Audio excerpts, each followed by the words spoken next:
Hello and welcome, everyone. Thank you so much for joining us today. My name is Anissa Avon, and I am the CEO of Turnkey Coaching and Development Solutions. We are sponsoring a Leading in a Crisis virtual summit, actionable business and HR strategies for navigating crisis and change. And I want to say hello to Ray. Thank you, Ray Weaver, for joining us. Good morning. Good morning. And our conversation today could not be more timely or more important. It will be uncomfortable. Conversations required of leaders in a diverse workplace. And we have expert consultant, executive coach, and master trainer Ray Weaver with us. So we're going to jump right in. I do want to say welcome as you join the call. As we begin, if you have questions or input or things that you would like to have addressed today, we would be very open to hearing your thoughts. So use that chat button anytime to share your thoughts and or your questions. So I want to share a little bit about our sponsors. Thank you to David Whitmarsh and the Whitmarsh Consulting Group. David and his team are some super talented multi-channel marketing experts, and we certainly appreciate all that they've done for our group over here, helping us to make the summit a success. Also want to share two of our sponsored programs that are very relevant to what's going on in the workplace and in our world today. The first is simply facilitating anti-racism, facilitated dialogues, and what we're calling dialogue circles in the workplace and in both public and private, as well as other community associations. The focus is simply on having the dialogue, which I think as we move through the conversation today, that's where we all have to begin is, are we having the dialogue? Can we have it in a healthy way? Can we begin to build awareness and educate one another on what needs to be done to collapse systemic racism and live in a truly equitable world? So those dialogues are facilitated by expert facilitators, and the other piece that we have put together are simply taking our diversity and inclusivity programs and dusting them off and making them more relevant for 2020. And those include various formats around building a culture of respect, harassment and inappropriate behaviors, resolving conflicts, including EQ as the path to conflict management and resolving unconscious biases, and of course, valuing differences. So a little bit about me. As I mentioned, I'm the CEO of Turnkey Coaching and Development Solutions. We are a full-service enterprise learning and development organization. And of course, we provide all of the different aspects around coaching and training and development and diversity and inclusivity programs, as well as outplacement. But what I'm most excited to talk to you today about is what our partner and executive coach and trainer, Ray Weaver, is going to bring to the table today. I want to just briefly give you a little bit of background on Ray. He is the CEO of Aboji Coaching and Consulting. He focuses on executive development with his clients, specifically on refining and defining the skills that are required to meet their goals in their personal and professional life. He's an ICF certified professional coach with over 1,900 hours of coaching experience. He's an Everything DISC partner, Gallup Strengths partner, as well as understanding and knowing how to use the MBTI.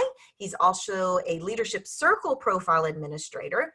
Love the fact that he's been married for 37 plus years to his best friend.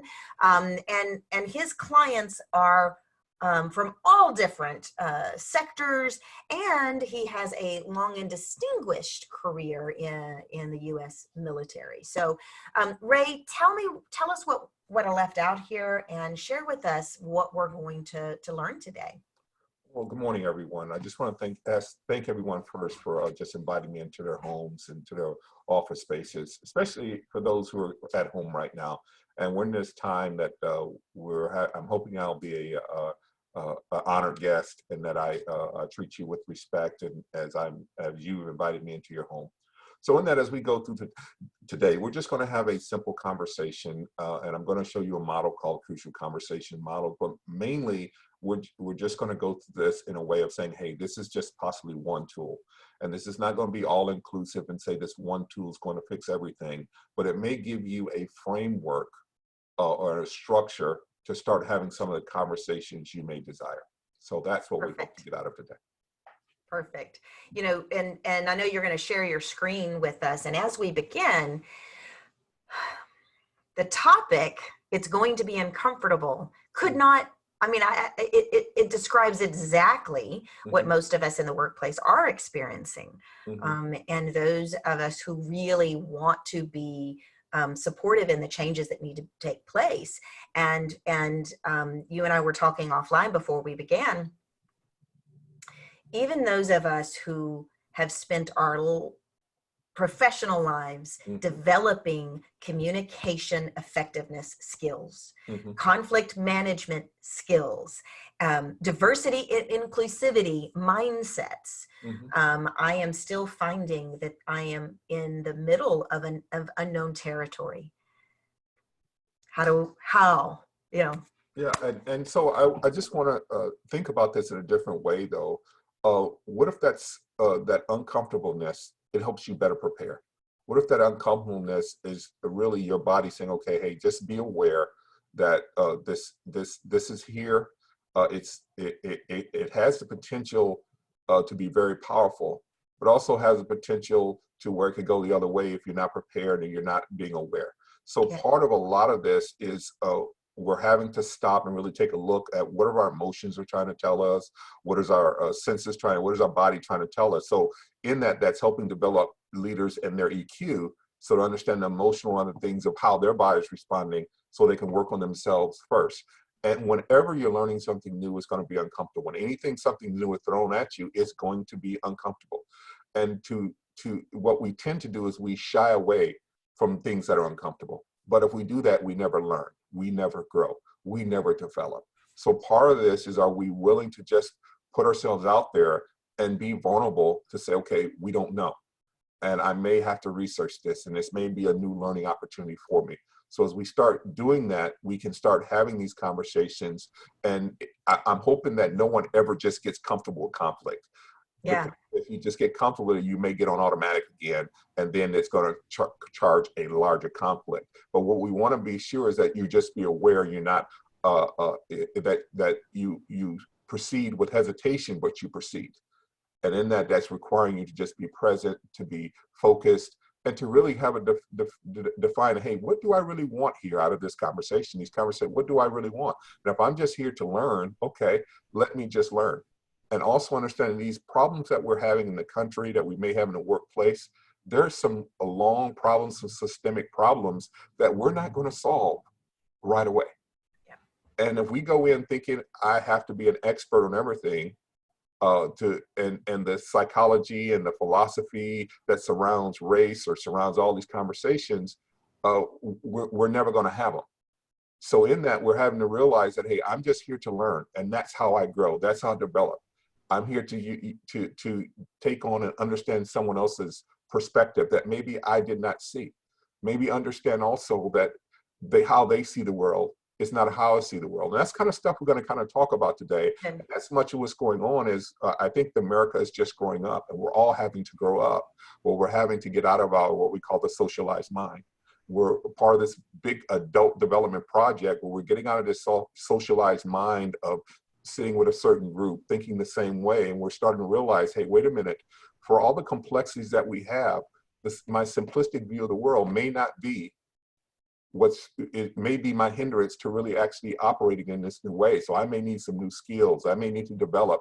I may need to open my mind and my heart to new possibilities and new things that I had never thought so before. And that's scary because it's an uncertainty there. But that's part of the life journey. So, You know that, and you're probably going to get it into this piece of it. So push pause on my question if we're going to address this a little bit later. One of the pieces that I'm discovering is it's very different having a conversation with with folks who are on that EQ scale, who've done their personal work and who are beginning to recognize, there's some things I don't know, and I'm open to learning. I'd like at some point for us to also talk about there is a gap in some cases that I am observing with people that I care about who, in all sense of the word, will tell you I'm not racist, but dot, dot, dot, right? They don't have that space of I'm willing to learn, because in their mind this issue doesn't, and I'm talking about specifically some white people in my experience that don't believe that this issue applies to them. They're not racist, and then they give you all the reasons, like, you know, their friends and family and, you know, whatever it is. But getting them to a place of perhaps there's something I don't know. I would love to hear your input on how do you nurture a conversation when you can't even get someone to open to this prospect of learning. Well, I'm just going to throw something out there too. At first, I just want to let people know is that I don't see anybody as broken. I see them whole and complete and doing the best thing they know how to do for what they know how to do. Yeah. And also, as we start talking about having conversations, a lot of times what people want is they want to have a conversation and they immediately want someone to shift because they had that conversation. You bet. You But bet. what we may have to realize is that what we may be doing is just planting a seed. We may be tilling the soil. So in that, I just want you to be aware of, no one, you can't make anybody change. Yeah. And you can't make anybody see something they don't want to see. So much of the time, we may be having arguments or discussions that are really leading nowhere, in the sense that we're talking about family members and things like that. So some things, what I'm learning in my life is that, okay, I planted a seed and I need to learn how to just leave it alone, but still see them as whole and capable in their time and season as they grow and they develop to do that. But that does not mean I have to think that way.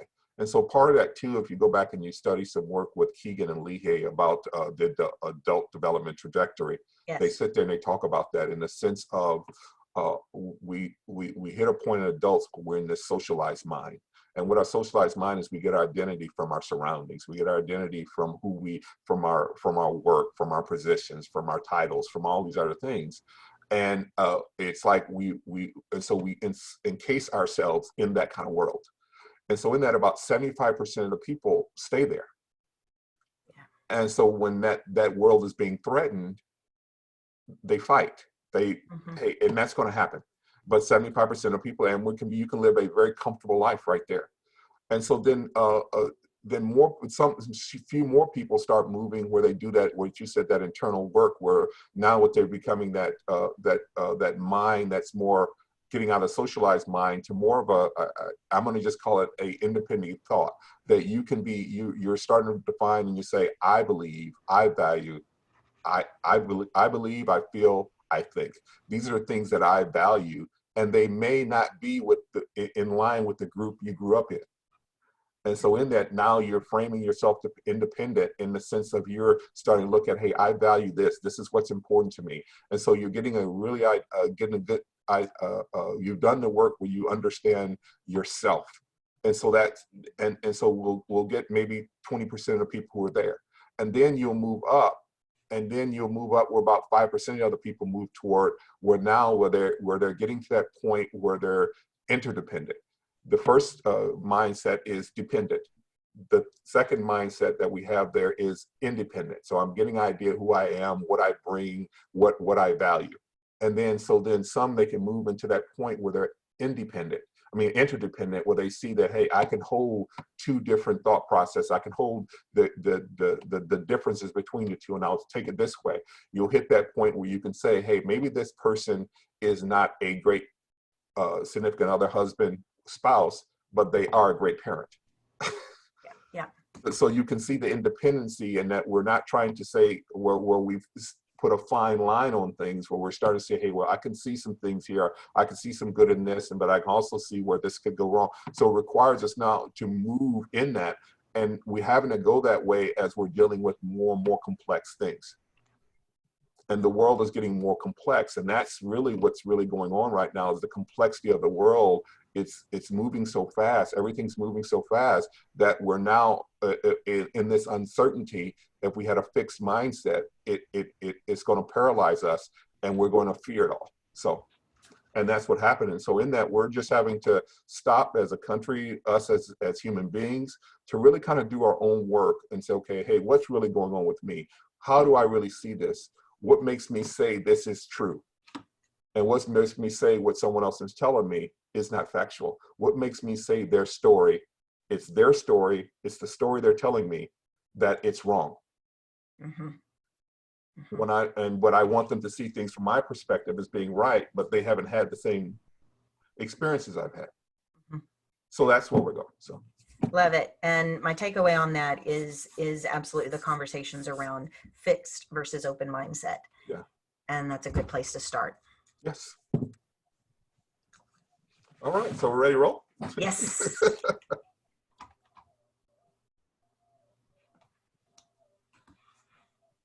And I have to get you to share your screen. Yeah. Oh, the controls, it's not giving it to you, huh? Okay. I think it's ready now. Here we go. Okay, all good. Right. I'm going to go ahead and show this to you. And so in this is, okay, let me step back a little bit here. That's what I want. There we go. All right.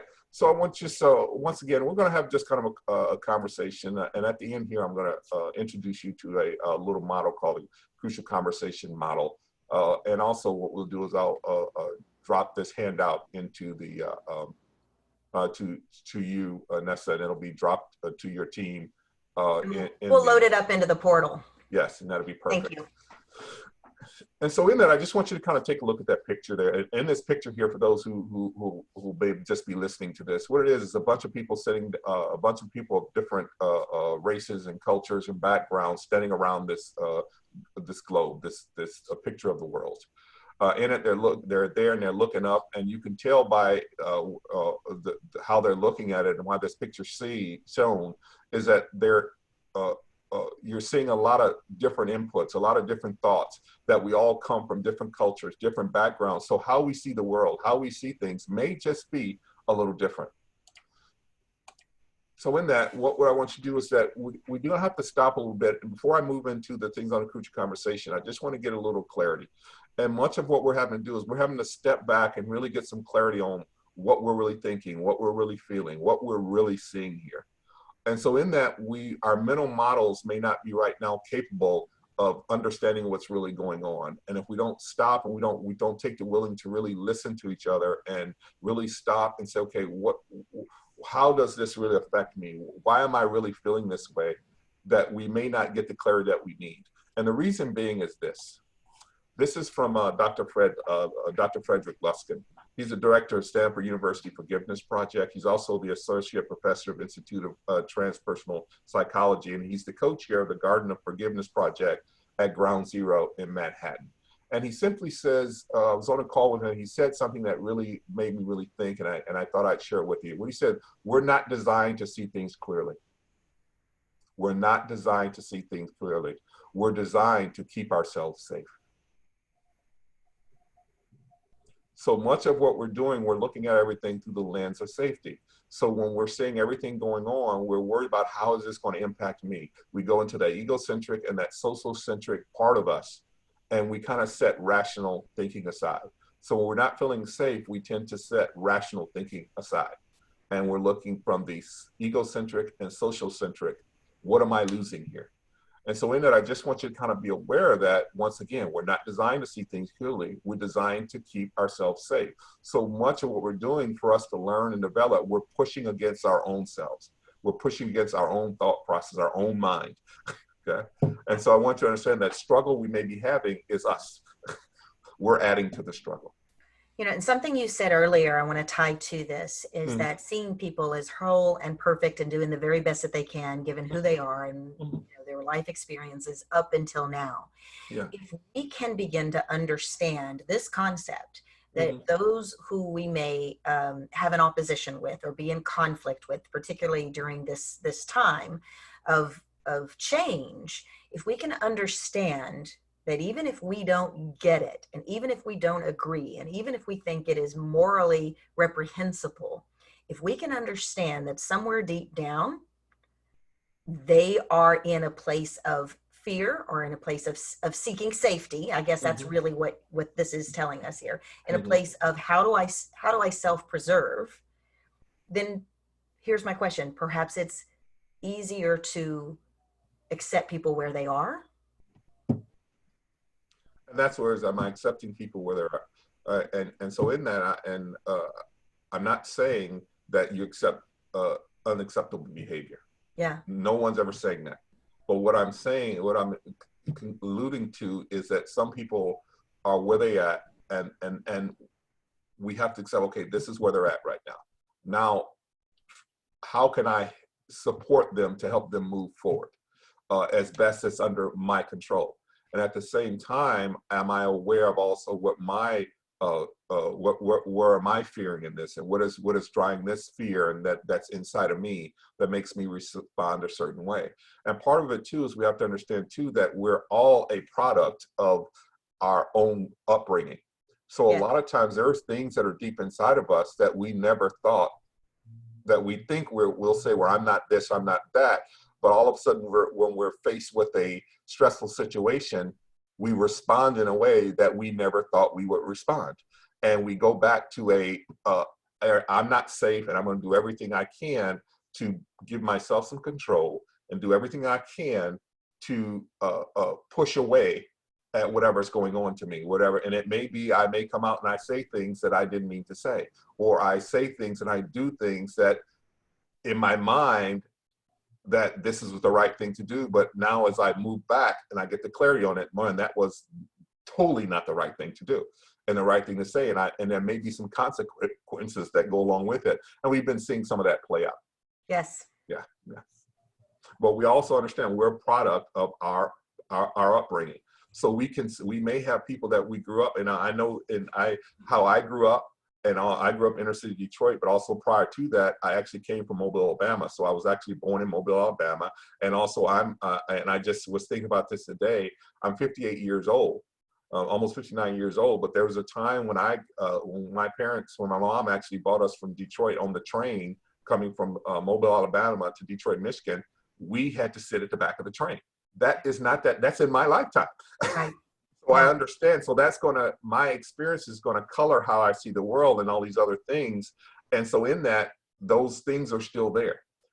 And that's the same way with the people who were back there, who were empowered at that time. They grew up. It was a different time to grow up. So that's still there. So we may not realize these things may be still playing on us when we don't realize they are. So part of that is we're having to dig in and having to go, okay, why am I feeling this? What story am I telling myself here? Where does that story come from?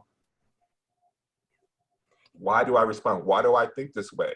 And so in that, we're having now to stop and look at our own selves. And sometimes we don't want to do that. We still want to look out and say it's someone else's fault. Absolutely. Yeah. So as we keep moving on here, and also what I want to understand is that we live again, and I've said this before, that we live in this VUCA world, and that VUCA world means it's volatile, uncertain, complex, and ambiguous. And that volatility, dynamics of change. It's coming very quickly. Things happen overnight that they didn't before.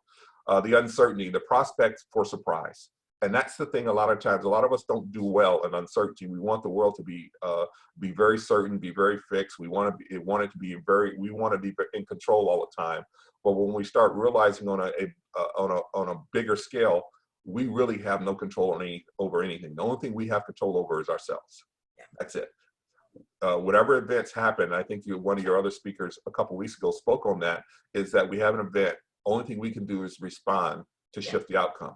So in that's where we're constantly in this, when things are uncertain, we're having to make sure how we're responding. If we haven't developed and got new skills and really kind of worked through things, we tend to maybe go to automatic. And so part of that is, hey, we having to step back a little bit and really kind of look at what am I really looking at here. And so we'll get into a little bit of that too. Then the complexity, we got a lot of compounding issues that are going on out there. And so in this too is a lot of times what we're looking at, if we think about culture and we think about our organizations, or we think of our country as a big iceberg. A lot of times we're just looking at 10% of the iceberg, and we're looking at events, and we're looking at patterns. But what we're having to do now is we're having to dig down into that other 90%. That includes our mental models. It includes the policies. It includes the power dynamics. It's a lot more going on up under that iceberg.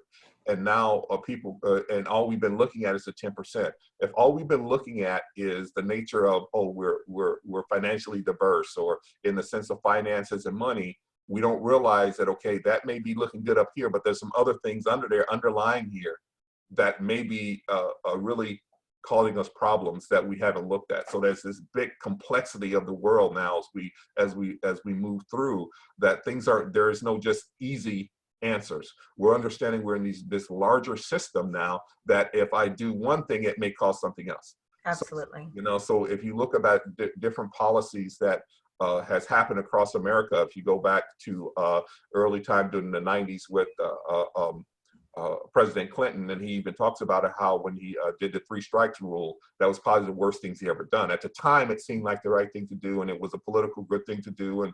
But now, as he looked at it, they realized what it did to different communities. Yeah. And so in that, we don't really think of it. We think we're solving a quick issue, but there's complexities that are going on. When we look at different police departments and how we're run and how we really kind of almost militarize the police, we're starting to realize, hey, wait a minute. Now we're starting to look like some of the countries that we were totally against, and how they're responding, and we're responding the same way now. Same way.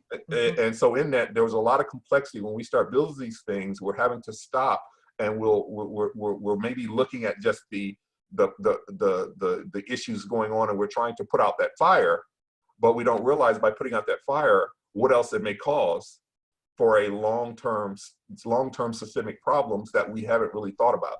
So that's part of that complexity in the confounding issues. Also, there's an ambiguity, the potential for misread and to mix meanings and conditions. So we may see the world in a way from our certain perspective. And so we go in from our perspective, but we may not understand the culture, the history, a lot of other things that are going on that we're ambiguous to. So we have those kind of things. So that's that VUCA world. So the big thing about this is all just is that what makes someone successful in a particular role today may not tomorrow. So the question is not whether your organization, employees, and leaders have the right skills, is whether they have the potential to learn new ones. And that's what we're doing here, is we're having to just learn new things and be open to learning. So we're going to keep moving on. Any questions? Yeah. Now, I just wanted to take another layer on this and say that for those of us who are responsible for supporting this dialogue in organizations, or for our HR friends who are charged with leading the conversation or addressing racism and anti-racism in the workplace, simply this concept there's no charge around it. And my perception is that the conversation here about it's whether they have the potential to learn new ones can be the flag in the ground where anyone can start with. That's it. Let's just assume we have something to learn from one another and then go from there. Yes.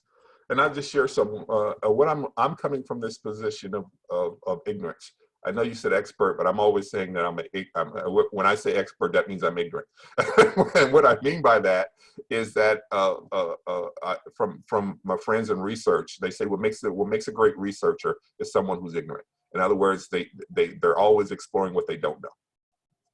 And so in that's where we have a time now we can stop. Yeah, hey, I'm ignorant to this subject. Let me go learn more.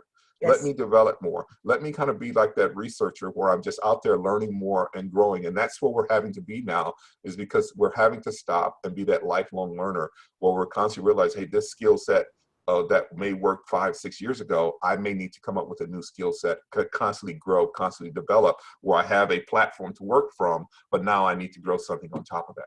So that's the thing in this too. Do we have the potential to learn new ones? And that's where we're going. And you'll see a lot of young people are out learning new things, growing new things, having to do that. And sometimes when we're older, we may not realize that, and we are creating our own problems by telling ourselves this is too hard. And we'll get into that, where we're having to shift from hard to challenge to being willing to learn. So this slide and the slide before absolutely allow folks to set a foundation for how to approach this, understanding we all come from a place of desiring safety and security. Mm-hmm. And number two, being willing to say, what have I got to learn? Yeah, very helpful. Yes. And so in this shifting perspective, what a lot of times we're having to do is anytime something new comes up, we see it as hard because we see the complexities that are involved in it. And so much of the time what we're doing is, I'll just share this with you. When all this came up, and I was kind of hesitant to have this conversation with you because I was going, wow, man, this is so hard to solve. And then I had to stop and realize, wait a minute. I don't have to solve this problem, in the sense of there's a lot of moving pieces, a lot of moving parts. So if I stop and think about, hey, I'm just having a conversation here. So what makes this conversation challenging? So I went from hard to, hey, this is a challenge for me. What makes a challenge? And I was challenged because I say, okay, I'm not an expert on race, in the sense as I'm not an expert on the philosophy and the psychology of it. So I said, okay, so what do I need to do? Oh, let me just have a learning conversation. Let me stop and say, okay, I'm just right now learning. And so in that allowed me to start having conversations with certain friends who were calling me, and certain leaders. And I was saying, hey, if we shift to I'm having a learning conversation. Let's not try to sit there and think that we're going to solve all the hurt, all the pain, all the past inequities that happened in just one conversation. And a lot of times that's what we tend to do, is we think we want to have this one big conversation, and it's not. We're just starting conversations so we can go and have the next conversation. Then we have the next conversation. And then along each conversation, we're doing some action items or whatever that moves us on to the next conversation, that moves us on to the next conversation. So that's how we learn. And it's pretty much what we're planning, we're doing, we're studying it, then we're going back and act. And so in that, we're constantly having to stop. So, okay, we talked about this. Where did that move us? Okay, did that work? Now, what are some of these things that we can tweak? Okay, that's work. And so in that, it is not one conversation is not going to solve all these problems. And because there's multiple conversations that we have to be had, and there's multiple things that we may have to look at. So in that, we're having to stop and learn. Yeah. Yeah. And that allows us to shift our perspective. Is, once again, like you said, hey, what do I need to learn? What can I learn here? Just having the conversation just to learn. So in that, once again, what it requires us to get in from a fixed mindset to a growth mindset. And once again, the growth mindset is life's a journey of learning, therefore. And the fixed mindset is life's a test, try not to look stupid and. Okay. I've been guilty before. Okay. Yeah. So what we want to try, the growth mindset accepts uncertainty. The fixed mindset fear uncertainty. The growth mindset seeks new experiences. The fixed mindset avoids new experiences. The growth mindsets build a broad repertoire of skills and knowledge, where the fixed mindset has a narrow repertoire of skills and knowledge. So part of that is understanding, and we're having to grow, we're having to develop, and it's requiring us to have a growth mindset. We don't have to fear the uncertainty. We just have to accept that it's going to be there. There's nothing we can do about it. Us fearing it is not going to change it. It's still going to be uncertain. Yeah. So if I can accept that uncertainty, and I stop and accept, okay, it's going to be uncertain. I'm not sure how everything's going to turn out, but I'm sure that one thing I do know is that I'm trusting in my ability just to have a conversation, in the sense of to listen and to learn, because that's what's under my control. How are we doing? This model, mm-hmm. I think is helpful. Mm-hmm. You know, what you've done so far is outline a methodology, a framework to begin a healthy dialogue, whether that's in a group or one-on-one. Yes. But the three pieces that you've set forth, understanding that we're all seeking safety, more than clarity. Hmm. This piece right here, moving from a fixed to growth mindset, I think will allow folks to realize, you know what, I do avoid this new experience, or I do have a narrow focus on what my experience has been. Hmm. And it's just natural when something new comes to you that is going to drive a little anxiety. It's going to drive all that. And so in that, that's when you just kind of be aware of that. If you like I was saying, I stopped and I was, man, this is so hard. And that Yep. was just driving the anxiety of me. And then I had to stop and really step back and say, okay, what is making this challenging for me? And for me, it was the challenge of me thinking I had to fix it, Yeah. that I had to have all the answers. That we have to have all the answers. Yeah, when that's not so, that's how I can be more collaborative because I realize I don't have all the answers, and that allows me now to be interdependent and not just independent.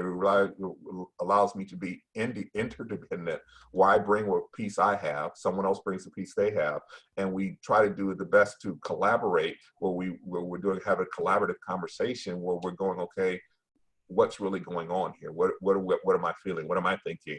And we share our thoughts. And it's not about I'm right, you're wrong. It's we're just listening right now. So moving away, and you're probably going to get to this when we get into the crucial conversations piece, Mm, but what I'm hearing you say is for an effective evolution in our dialogues and the way that mhm, we co-solve mhm, our systemic racism problem, for example, or our conflict in the workplace around diverse perspectives, isn't about influencing initially necessarily as much as seeking to understand one another's perspective and then working towards a collaborative approach for what change, for growth mindset, for coming together. right. How do I know what to fix when I don't know what's going on? Mhm. How do I know how to help you when I don't really know what you really need? And I guess that's it. A lot of folks that we run into, they, there's a lot of assumptions that we do know what Right. racism is. We do know what is the issue at hand here, when in Mhm. fact there's a lot of evidence to say that we don't. We don't. It's a lot of complex That's issues, it. a lot The of things going complexity. on, a lot of complexity. That's what I mean when we got back to that VUCA world, volatile, uncertain, complex, and ambiguous. And what we're trying to do is we're trying to say, this is just the way, this is what they need to do. Well, that may work for some. And but That's what it. we have Yep. to we have to stop is, and and a lot of these things, and you'll hear people say, well, all we need to do is just everybody have a job. And I Yep. was with someone, and someone looked at, and it was a gentleman who looked at me, and he was an elderly gentleman. And he looked at, actually, elderly Caucasian gentleman. He looked at me, and he says, "We don't need jobs. People need careers." And I had to stop, and I had to really think about that. And so in that, we're talking. If everybody just get a job, all this goes away. Well, no. All we're doing now is looking at that 10% again, but all the other stuff is still there. Yeah. And so we're looking at, if we look at the complexities of what's going on, pandemic and a lot of other things, these ideas of the system that we've set up in America, we're starting to see that, hey, maybe how we've done some things may not be totally healthy to sustain a healthy communities. We just take a look at maybe taking a look at our healthcare system, which is built on a business model. Yes. So how does that happen when what happens when you don't have the surgeries and stuff coming in to sustain that business model? And now you're doing a lot of emergency work. It doesn't stand in this new complexity of the world of pandemics and a lot of other things. That's And right. so we're having to step back and go, wow. We've always talked about not no need for a strong government, but when a pandemic hit, things like that, we started to realize, wow, we need strong government. Yes. So and there are certain things that only governments can do, federal governments can do, and state governments to do. There's only certain things they can do. So we're having to really step back and say, hey, the fear and the uncertainty is that we're realizing maybe the context on which we built our identity in this new global world, in this new world, it may not be what's something that's going to sustain us. We keep looking at the 10%, but we're not looking at the other 90% of that iceberg that's under the water and going, wait a minute, these policies, these power structures, these mental models that we built of how we thought we were, or what we thought the world should be like, isn't like that anymore. So now it's scary, because that's really requiring us to really look at ourselves in the sense of each individual, of saying, okay, oh, wait a minute, this is what I believed, but it doesn't seem to be fitting this new complexity. Yeah. Yeah. So a lot of that is all what's going on now. Very good. Okay. So in that, what I just want to talk to you about is I'm going to give you just a model called a crucial conversation models. And what I want you to understand, a crucial conversation has three things. It has high stakes, emotions, and differing opinions.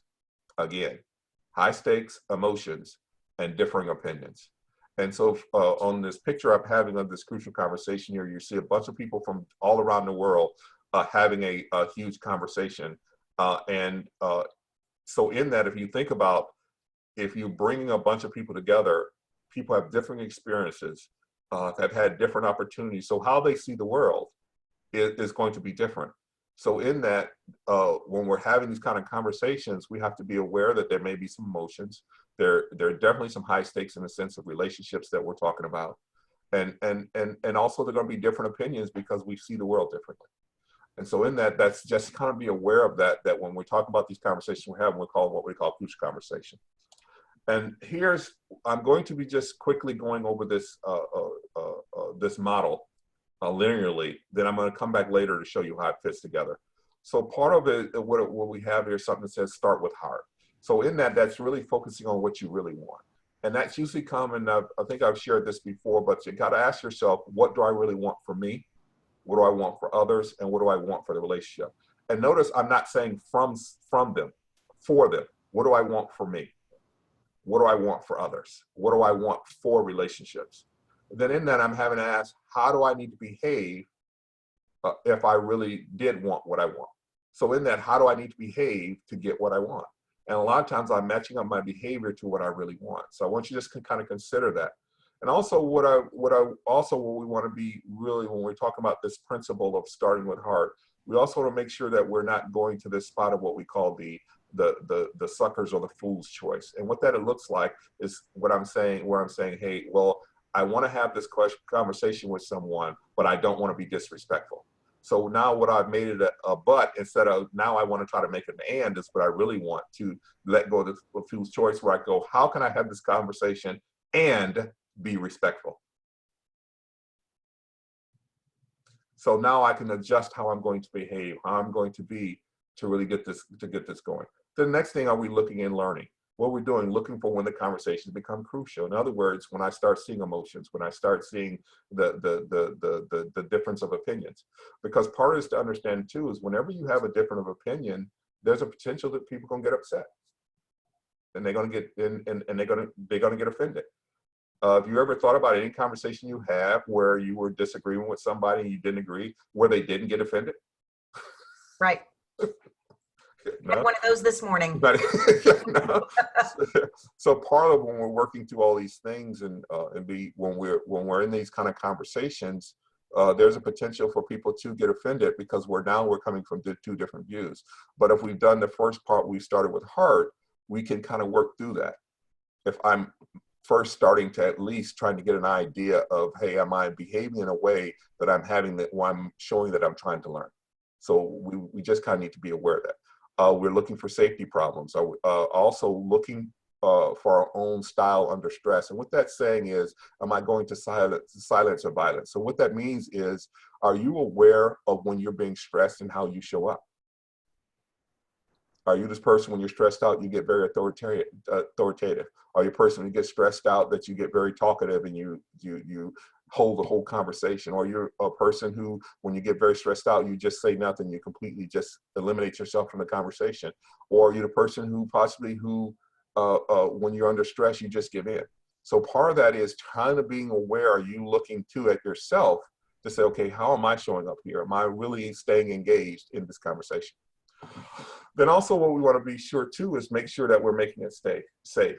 And what that means is, for us to have these kind of conversations, we still got to make it safe. Now, that does not mean that it's not going to be contentious. That does not mean that there's not going to be a disagreement. What it just means are we're being open to when it's getting to the point where we're no longer having a conversation that is learning and growing, but one that is where we're just now attacking each other. And I think you'll see a lot of times, if you just need to turn on the news, and you'll see everybody combating, and they're not really having conversation. They just going at each other, and nothing's really being said. And so in that, it's just there's some things in where it says apologize when appropriate, contrast to fix understanding, CRIB, which is a acronym for commit to seek purpose, recognize the purpose behind the strategy, invent mutual purpose, and brainstorm new strategies. But what we're having to watch is the questions we need to be asking ourselves is, why is safety at risk? Have I established a mutual purpose? Am I maintaining mutual respect? And then what will I do to rebuild safety? How can I rebuild safety? So that conversation may have been had, and may be something you need to have. Hey, if it goes to a place where you feel unsafe, what are some things that we need to talk about of how can we get safety back? Or stopping a minute and go, hey, can we continue to have this conversation? I'm seeing that, hey, this is maybe getting a little bit to the point where I'm feeling uncomfortable, maybe you're feeling uncomfortable. So how can we still have this uncomfortable conversation and still be able to share what needs to be shared? So now you're stopping and you're opening it up to allow people to say, hey, this is what would make me be willing to move on with this conversation, or maybe time, hey, let's kind of take a break here for a minute and step back and then come in. And so in that, it's just a constant thing where we're kind of constantly monitoring things. Then the biggest piece here is mastering your stories. So in that, what's my story? And in that, am I telling myself a victim story, a villain story, a hope? That's just some of the stories, but there may be some other stories you may be telling yourself. And there may be some of these unconscious stories that you don't even, or what we call an automatic thought, that you may not be realizing. But you'll realize sometime what stories you may be telling yourself if you're paying attention to what your body and your emotions are trying to tell you. I may be telling myself some different kind of stories here. And if I don't master my stories, I never respond to what I see or hear. I only respond to what story I tell myself. So if I'm coming into a conversation, I'm just learning, but every time that someone says something, I'm just trying to take their argument or take what they're saying to me apart. I'm not really listening, and so I'm not learning. I see you thinking there, and so what do you got? A lot. This place around the clever stories, victim, villain, helpless.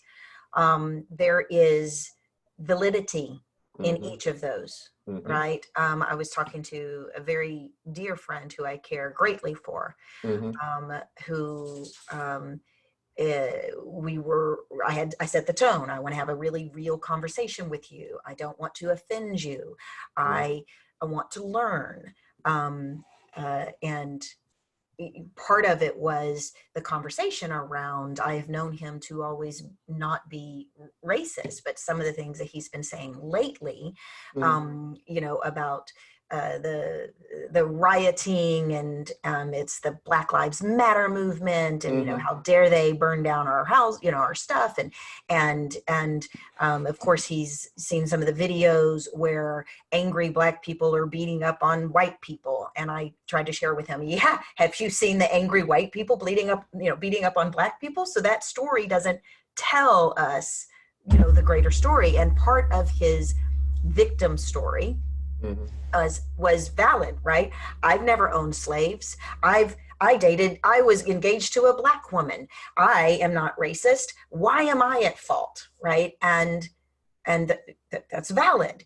So in this conversation, though, where do you go from there to support movement into the dialogue, into the next place of number 3, making it safe to have a deeper conversation? Well, we're going to get there. Remember, I'm just showing this linearly. Okay, good. I'm ready to get there. Okay.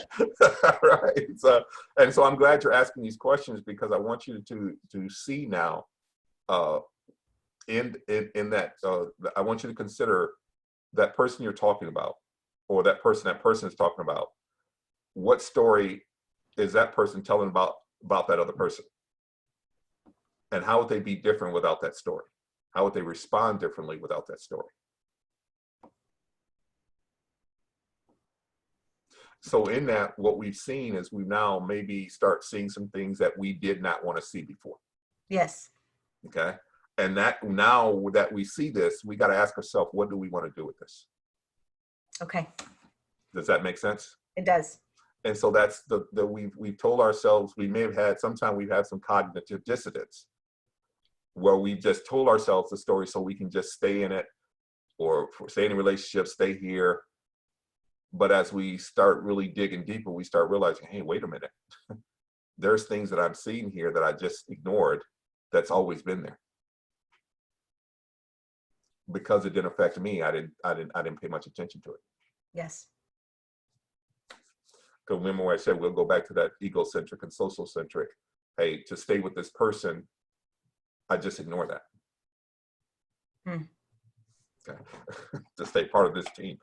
Yes, that's right. That is right. Yeah, but as you hit a point where you're now getting independent thought, where you're going, hey, this is what I value, and there's a line now that I'm not going to deal with. And so now you're having to decide, okay, how do I have this conversation, but it may be time for me to move on. Does that make sense? It does. Yeah, so these are a lot of big, when you're saying these things, there's a lot of complex issues that are going on that I'm sensing and hearing here. So I just throw it out there to you. And so in this, remember I told you this is just one tool. And what people are always looking for, they're looking for one tool that's going to fix everything. And well, yes. Can you just give us the magic button, please? There is no magic button. And that's that's the thing where that's what makes life challenging. Okay. But it's in that it's, hey, you understanding that, hey, it's a constant development, it's a constant growth, and that there is not one tool that's going to fix everything. And so in that, what we're trying to do is we're trying to find one magic pill that fixes everything. And it doesn't work that way. It doesn't exist. It Something doesn't that exist. you said previously in our dialogues was also there is no one solution. No. And there's no way to get to the other side of this without walking the path to the other side. Yes. We cannot jump this Grand Canyon. Can't do it. And that's where life's a journey. Huh. It's a journey. That's why it's about a growth mindset. Is okay. I'm currently, because I can just tell you now, there are things as all this and I'm unpacking it too. There are certain things I'm having to think about. Go, ooh, man, did I say that? And I think about the 80s and 90s and all the other things I've done, and I cringe. And I just go, man, I'm glad there was no YouTube back then. And so in that, I'm just stopping and I'm having to really sit there and think about, okay, who do I really want to be? And have I really developed into what's needed here? And where have I faltered? And where have I just accepted the social norms just to fit in? This concept that you're showing us, is this something that leaders can adopt, i.e. modeling the way in order to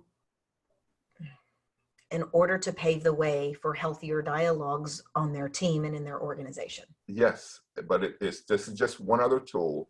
And what I was we'll show as we move on how this tool, when I put it all together, you'll see, and I'll show you, it's going to be a visual representation of how this looks. But I have to just show it linearly, just kind of get through it, and then we'll go back to that. Okay, so in there is just master your stories, that's there. Then state your path, explore other paths, and then move to action. A lot of times what we're trying to do is we want to have a conversation, move to action. And so there may be some action, that action may just be, hey, let's have another conversation. But we're talking about state your path, where you're sharing your facts, telling your story, asking the other's path, talking tentatively, encourage testing. So in that piece, that's, am I really open to others' views? Am I really talking about real issues? Am I confidently expressing my own views? And then we want to explore the other's paths, where we're doing an acronym called ask, mirror, paraphrase, prime. Sometimes we have to prime the conversation. Then we're agreeing, we're building, and then we're comparing. So there's some things we can agree, there's some things we can build on, and there's maybe some things that we need to compare that, hey, maybe we need to work through because it's a value I have, or maybe different yours. So there's some things that are there. So am I actively exploring others' views? Am I avoiding unnecessary disagreements? Sometimes what we do is we just want to find something to disagree with somebody. And so in that, you'll see sometimes people ask questions. They'll ask a question so they can verify how they see the world. So am I avoiding unnecessary disagreements? There are certain things that we're not going to solve right now. And we're just sitting there and we're disagreeing about things that, okay, if I stop, it's okay, what can we agree on? What can we build on? And then as we both learn, develop, and as we open our minds to other things, we possibly could see a different world. And then we can move to action, decide how we would decide, document decisions, and follow on. And that's usually a normal thing anybody does after any conversation, kind of wrap things up. So in that, I want to just show you what it looks like. This is what we're trying to get to. If you look at how it was linear the way it's shown, but look at what you do before. You work on you first. So getting unstuck, starting with heart, and mastering your stories. So part of that is the big development before we can have these conversations is working on us first. What do I need to get unstuck from? You know, my emotions, my feelings, my whatever is going on here. I need to be kind of explore that a little bit here. So I'm willing to have these conversations. And also then I start with heart. What do I want for me in this conversation? What do I want for the other? What do I want for the relationship? How do I need to behave to get what I want? And then mastering my stories. What story have I been telling myself about that person sitting across from me? Have I been telling myself they're lazy, they're this, they're that? Or have I been telling myself that, hey, they're all this way? And that's just, you know, so we all got these stories that we're telling ourselves. And some of these stories come from our upbringing. And we don't realize how they become part of our automatic thoughts. But if we never explore those stories of why we respond and why we think this, we'll never get to it. What you're thinking now? I'm listening. Oh goodness. Well, the pool of shared meaning. Yes. I think we all want to jump in that pool too quickly, Yes. frankly. And Yes. instead of on the previous screen, it was seeking to explore others' perspectives is very different from seeking to influence someone to think the way I think, and seeking to, as you mentioned, lead them with a leading question as opposed to exploring their perspectives. And when and this is I'm looking for confirmation. What I want to take away is how do I use this in dialogues, and how do I support our clients in having these healthy dialogues in real time with so many emotions that are so raw and polarized conversations that are happening.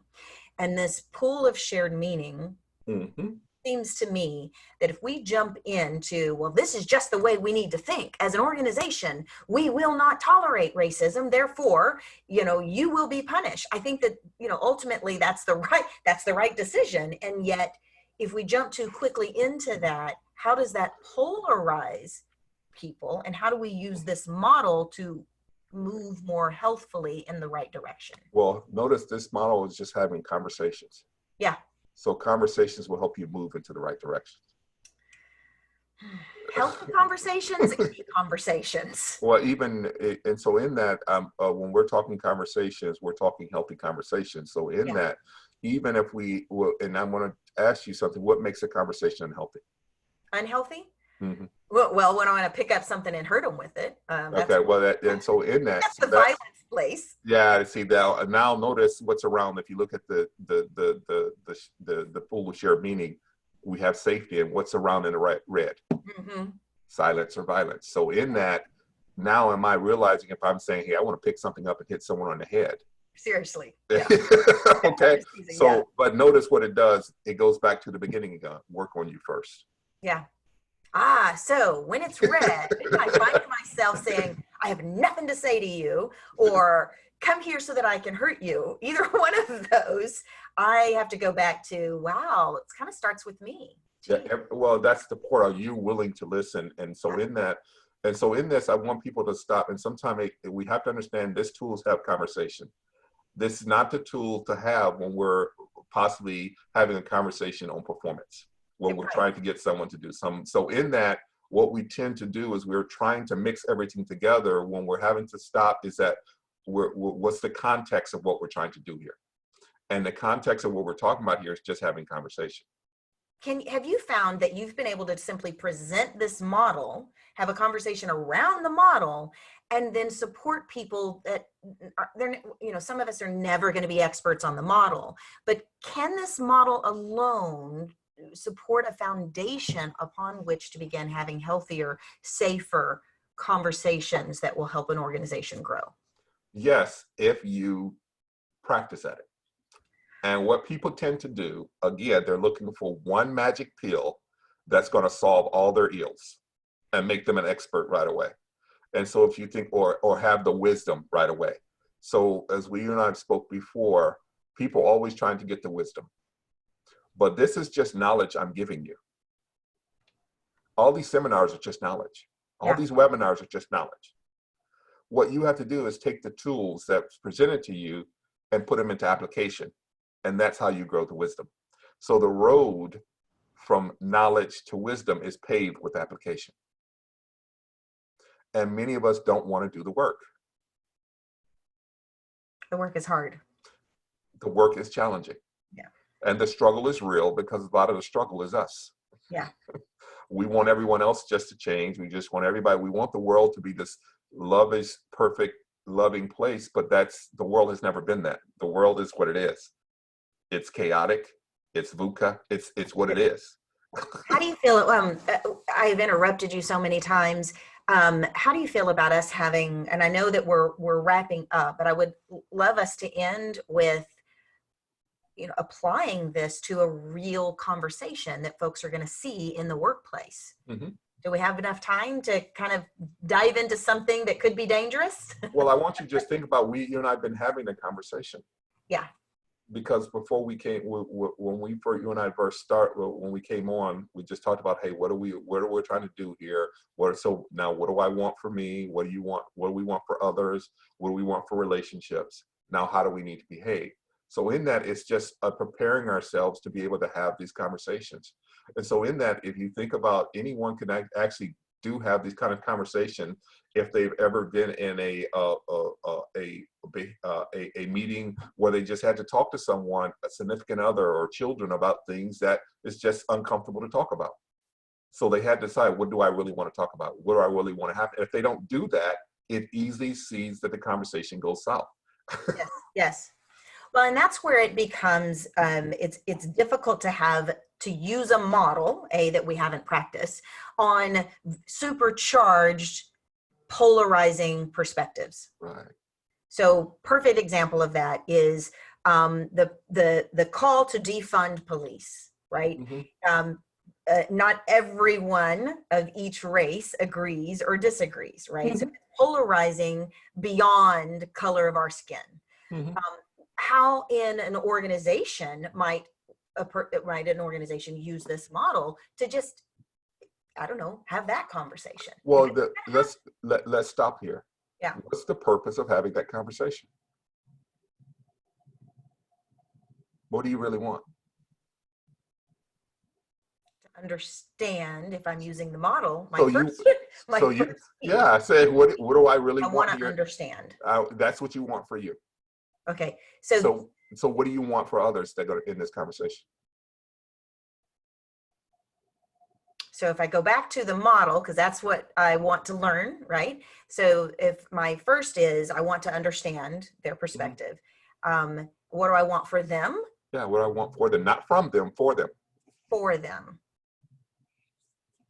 What do I want for them? I want them to feel heard. If their opinion is different than mine, then I want to make sure they feel heard by me. Mm-hmm. So you want them to feel heard. So what do you want for the relationships?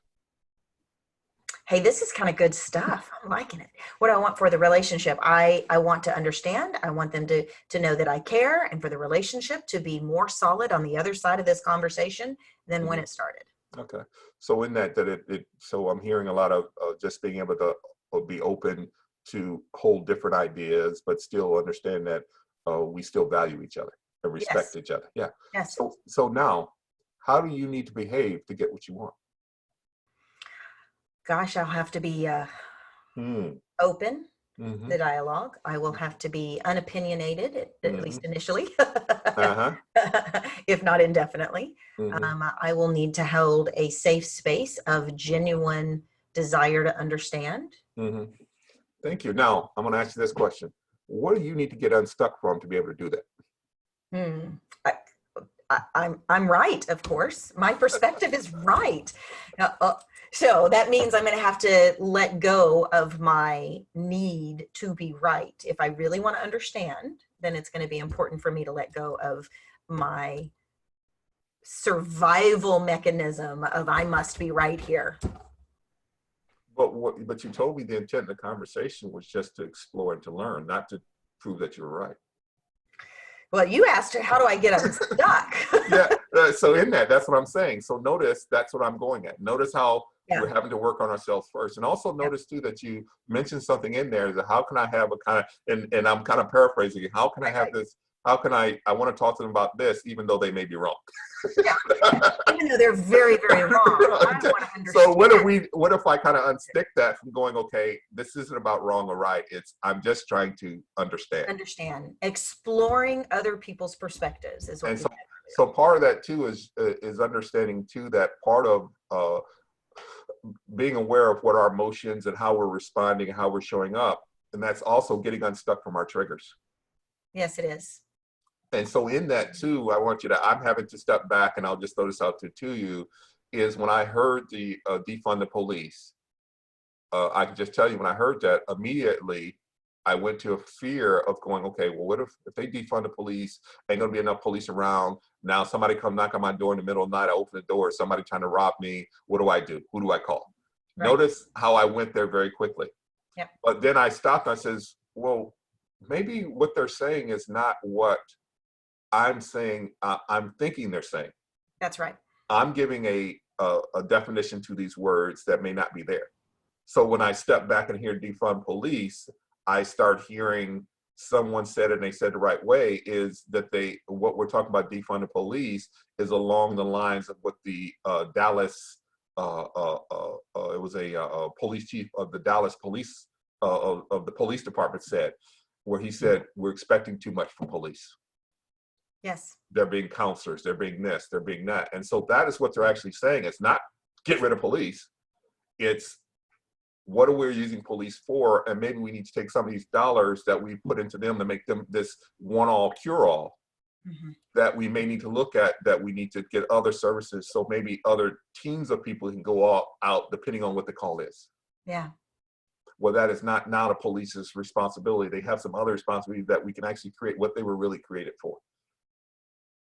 So in what we're doing here is Mm-hmm. simply not simply. Forgive Right. me. This is not simple. Right. But demonstrating what it looks like to follow a framework of healthy dialogue framework to Right. have meaningful discussions around Right. very polarizing and passionate Yeah. perspectives Yeah. on racism and our situation at hand. Right. And so that's right now, we're just talking about racism. We're talking about those kind of things, but I want you to understand this model can also be used in other areas of our lives. Yeah. There's a lot of uncomfortable conversations, but what we have to do first, again, is work on ourselves first to say, well, what makes this uncomfortable to me? Well, And go ahead. look at how you did that is you simply became a coach Mm-hmm. and took me in the conversation to what do you want for them, what do you Yeah. want for yourself, what do you want for them, what do you want for the relationship. Mm-hmm. Those three things in and of itself leaders can do. Just those three things are enough to set the tone for a healthier dialogue. Yes. And in that, and then notice during it, we got this shared pool of meaning.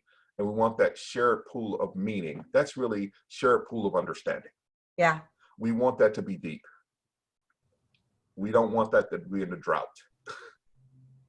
So in that, we want, as we make that shared pool of meaning and that safety wider, it makes the silence, it makes the silence and violence smaller. But if the silence and violence are getting greater, the pool of shared meaning, the pool of shared understanding goes into drop.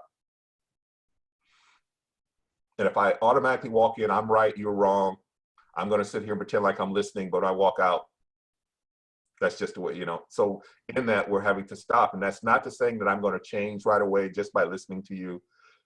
I get a new perspective. Now I got to ask myself, what am I going to do with it? Now that I got this new perspective, it's going to be challenging for me because it's going to be pushing against my socialized mind. It's going to be pushing against my external idea of wanting to be accepted. It's going to be pushing against a lot of things. That is a true statement. Mm-hmm. Ray, can you share with folks how they can get a hold of you, and your last minute, takeaways that you'd like for folks? There you go. There it is. Hey! First, on the crucial conversation, in that crucial conversation, but you'll see it there where it says crucial conversations will have emotions, differing opinions, and high stakes. And what I just encourage people, always work on you first. If you want to do anything in a model, work on you first. Then there's a quote by Maya Angelou, said it best: once you know better, you can do better. Yeah. Once you know better, you can do better. And that's actually the growth mindset. That it is. And then I just encourage you to be open to learning. It will allow you to better navigate this VUCA world, or what we call the new normal, and the uncertainties in life. Is that we're constantly having to develop, we're constantly having to learn. And as we go into it with a research mindset, or mindset of, hey, this is something new to me, it's all uncertain. So let me just listen and let me learn a little bit. And before I just start acting, because I may not be getting the whole story. I'm seeing the views through my perspective, and I may not understand the whole story.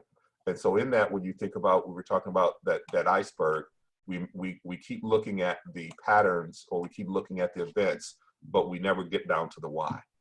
And so in that, to be able to navigate through the uncertainties, we have to be willing to listen so we understand the why people respond the way they respond. Thank you, Ray. Thank you so much. This has been really helpful. And thank you, everyone on the call. Ray, share with us how we can get a hold of you. I keep forgetting to put that in the slide, but you know what? I'm going to show mine then. Yeah, go ahead, show yours. I have your contact information. Okay. rweaver@abojicoaching.com or 707-410-8278. And share just a little bit about the kinds of work that you do, or that would be beneficial to organizations. Well, what I've done is I kind of shifted a little bit more to be more toward nonprofits and governmental organizations, those who are trying to make changes in their community. So I do a lot of strategic facilitation. I do, of course, training and development, and I do a lot of coaching. And so that's what I really do, and that's where my sweet spot is, in the sense of me helping nonprofits who want to change their community, nonprofits and governments who want to, who are about the heart of helping communities be better. And that's where I focus. Really, is where I focus. That's where my heart's at, about the interdependency that we have in community. And so in that, when I'm talking to nonprofits, I always have them remind them that business is a collaborative partner.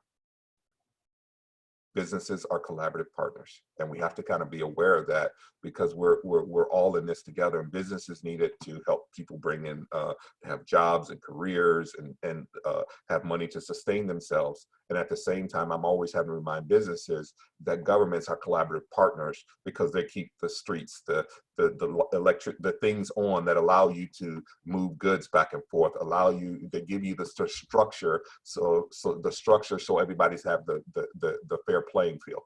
So those are the kind of things where that's why I work with a lot of nonprofits and collaboration. Governments. Yes, like yes. What we're doing. Mm-hmm. I'm just kind of a peacemaker at heart. So I love it. Well, thank you so much, Ray. And thank you, folks, for joining us. Do let us know how we may further support you. And if you have any further questions, we'll be sure to get to those. So be safe and healthy, and we'll see you again, Ray. All right. Thank you. Have a good day now. Thank you. Thank you, everyone. Have a great day.